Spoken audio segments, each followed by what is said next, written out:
아침 말씀. 오늘 본문 말씀은 사도행전 16장 11절에서 18절입니다.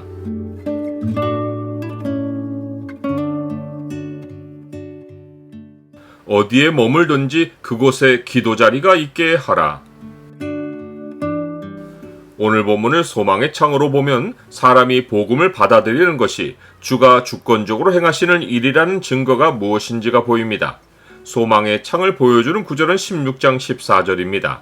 두아디라시에 있는 자색 옷감 장사로서 하나님을 섬기는 루디아라는 한 여자가 말을 듣고 있을 때 주께서 그 마음을 열어 바울의 말을 따르게 하신지라. 이제 바울과 일행은 드로아에서 배로 떠나 사모드락의 섬으로 직행하여 이튿날 마게도냐 땅으로 들어가는 항구 도시 네아폴리로 갔고, 거기서 내륙으로 14km 떨어진 빌립보에 이르렀습니다. 빌립보는 마게도냐 지방의 첫 성입니다. 바울과 일행은 이 성에 수일을 머물다가 안식일에 기도할 곳이 있을까 하여 문 밖 강가로 나갔습니다. 여기서 기도할 곳이란 회당을 의미하는데 빌립보에는 회당이 없었습니다. 일행은 강가에 여자들이 모여 앉아있기에 기도하는 대신 여자들에게 복음을 전했습니다. 유대인 남자들이 이방의 여인들을 가까이 하는 것은 일상에서는 일어나는 일이 아니었지만 그리스도 안에서는 유대인이나 헬라인이나 종이나 자유인이나 남자나 여자나 다 하나이기에 그들은 모인 여자들에게 복음을 전한 것입니다. 그 여자들 가운데는 두아디라시에 있는 자색 옷감 장사로서 하나님을 섬기는 루디아라는 한 여자가 있었습니다. 자색 옷감은 상당히 귀한 재료로서 부를 가져다주는 물품이었습니다. 루디아가 하나님을 섬기는 여자라는 말은 그가 우상들을 섬기지 않고 유일하신 하나님을 두려워하며 섬기는 사람이라는 뜻입니다.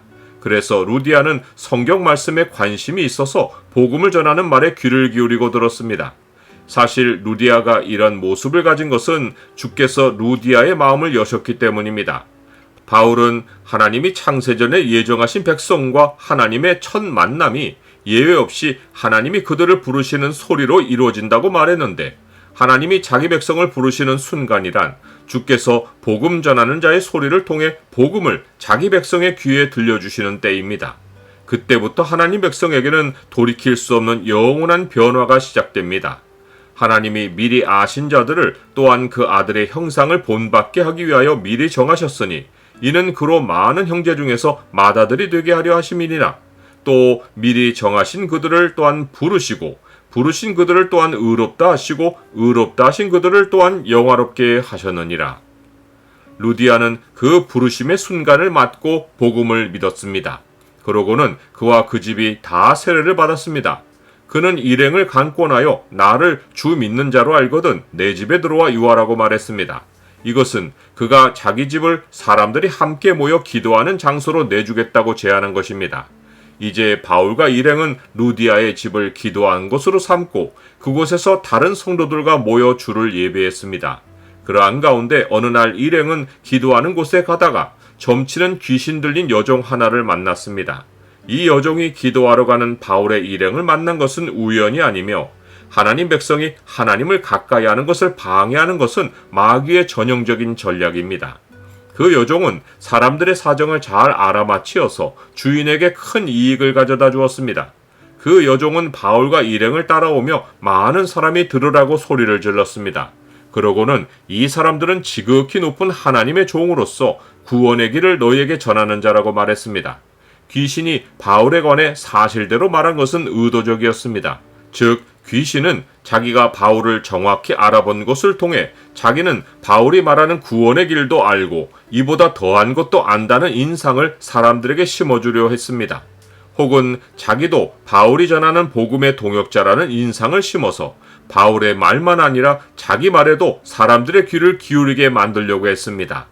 아무튼 여종이 이같이 하기가 여러 날이어서 주변 사람들은 바울과 그 일행이 누구인 줄 알았고 바울이 말하는 구원의 길에 관해서도 궁금해했을 것입니다. 나는 악한 영을 어떤 방식으로 대적합니까?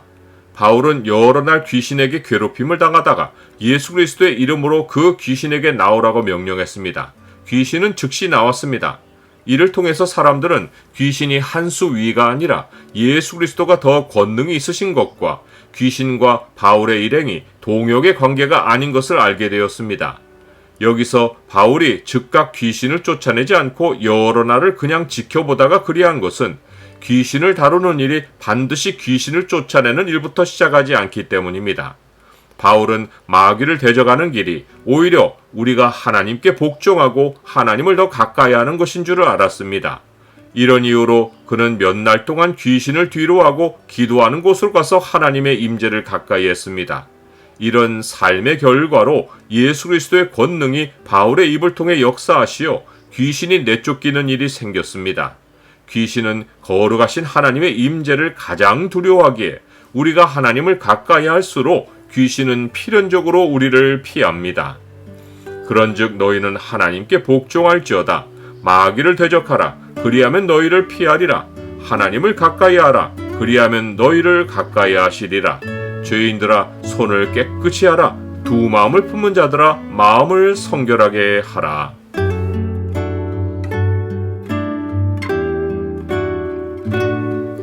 주님, 제가 어디에 머물든지 기도 자리가 있게 하옵소서. 복음을 전하는 일은 말의 능력에 있지 않고 주께서 사람들의 마음을 열어주시고 악을 물리쳐 주실 때 열매가 있사오니 주를 의지하고 기도하는 일이 항상 선행되게 하옵소서. 예수 그리스도 이름으로 기도드립니다. 아멘.